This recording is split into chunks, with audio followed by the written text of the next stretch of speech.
তাহলে অর্থের মানদণ্ডে একদল সফল, ক্ষমতার মানদণ্ডে আরেক দল সফল। এবার যদি বলি in terms of name and fame, ক্ষমতা নয়, অর্থ নয়, জনপ্রিয়তা বললেই চিনে। মেসি আছে না নাই? ওই সব চিনে, মুখস্থ। নাম কি? মাসিনা বেটা, মেসি।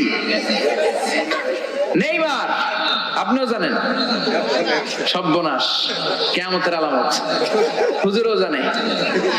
কি নাম? নেইমার। আর কি আছে এরকম? রোনাল্ডো। আর কি আছে? এক নামে চিনে, গোটা বিশ্ব চিনে। বাংলাদেশের জনপ্রিয়তার বিচারে যদি বলি, এক নামে শেখ হাসিনা, সবাই চিনে। হ্যাঁ, খালেদা জিয়া এক নামে চিনে, মাশরাফি বিন মুর্তজা এক নামে চিনে। এখন আর একটা আছে হিরো আলম,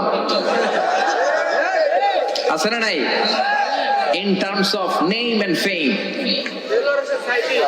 আল্লামা দেলোয়ার হোসেন সাঈদী এক নামে 17 কোটি বাংলাদেশের মানুষ চিনে। চিল্লায় বলো ঠিক কিনা? এটা হচ্ছে in terms of name and